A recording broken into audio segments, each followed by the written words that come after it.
Alicia just got home from a long walk in the rain. When she got home, she said, "I don't feel so good. I can't breathe. Don't panic," said her mother, as she quickly got her father and took Alicia to the hospital. On the way, her father said, "I have no idea what we're doing." He said that just as the car broke down, her father said, "We might experience some slight trouble and then the car might explode." Good. Nice. I was going to include that one. That's right.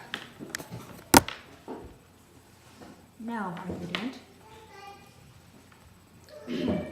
I can't breathe. That was the first thing that I thought when I turned into a cat.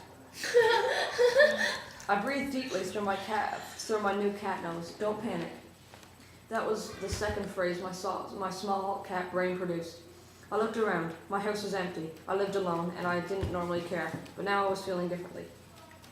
I used my oh no, wait, that's a human phrase. No, think cat. Reflexes. I used my cat reflexes to jump onto the couch.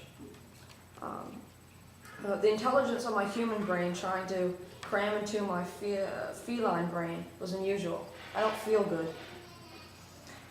My third cat sentence. I reached for the phone. I pulled the telephone off the hook and realized I really don't know what I'm doing. And so I dialed Mommy. "Hello," she said.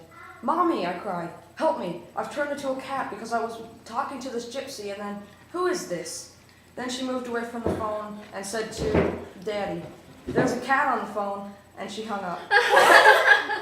I turned around and flopped on the couch. My favorite comedy show was on, Airplanes and Explosions.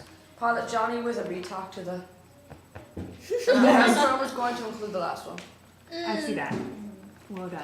Okay, yeah. Okay. Cool. It looks like we're not all having exactly the same stories. Cats. Okay.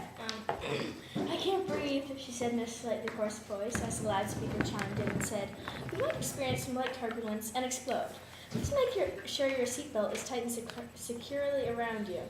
"Don't panic," said her seatmate. "Just take deep breaths. In and out. In and out. But telling the truth, I don't feel so good myself." It was a mass confusion. In the midst of all the people panicking, a man who had just come out of the airplane washrooms was shouting, "What's going on? I have no idea what we're doing." Once again, the loudspeaker chimed. "We're sorry for the inconvenience. It was all a false alarm. You are now free to take off your seatbelt and move around. Thank you." And look around. Move around. Move around. Yeah, free movement. I don't like mine very much. It's so disjointed. Just so you know. Isn't that really short? Oh, I only see one side. No, it's 2 pages, actually. Well done. Well, Okay. one. A really large writing. Don't panic, I told myself for the 300th time. Don't panic. My sisters and I were on a routine trip home to the city. We had spent the last week with our relatives by the seaside. But today took the public airship's morning departure back to St. Albans. See, it wasn't airplanes. It was airships. You guys don't need the other ones, yes. Okay. Something went wrong, something up there. We began to notice it when Sally got short of breath. "What's wrong?" I asked her. "I can't breathe," she got out, gasping.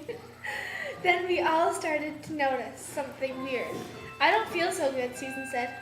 This is when I decided we needed some assistance. But just as I started to call a stewardess, the intercom blared to life with the most laughably terrifying thing I had ever heard. "We may experience some slight turbulence and then explode. We ask you to remain seated and wait for further instructions." Of course, the airship immediately went up into an uproar.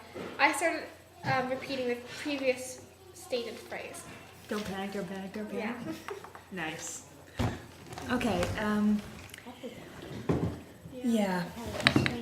And then there's mine. Okay. "Don't panic," I said to my friend James, "but we might experience some slight turbulence and then explode." I looked at the dials and readouts in the cockpit of our 2-seater Dart. "Yep, definitely explode." I remember when we started out this morning, James matched my conversational tone and upped it to one of polite disinterest. You said you knew how to fly a spaceship. Dying wasn't even on the horizon at all. That was before your cousin Eugenica decided to booby-trap the wings. Exiling pest. I tried again to yank on the steering harness. This time it came off in my hands. James took advantage of my confusion and whacked me on the head with the foam noodle we'd packed the morning before. We'd packed this morning before everything had gone so terribly pear-shaped and the wings caught fire. Don't say that! She's a wonderful lady, very imaginative. He fixed me with a vengeful glare. The glare was promptly spoiled by his next move, to throw up. I feel sick. Air poisoning. I marched to the suit locker and pulled out a package which I tossed his way. We'll have to risk it. I always wanted to die in a fire. James' tone was bright as he avoided the vomit on the floor and pulled on the suit. And it's your lucky day. I clapped down my helmet. You might have a chance. Ready? I can't breathe. Hit the release. I threw open the door and we jumped into the flaming void.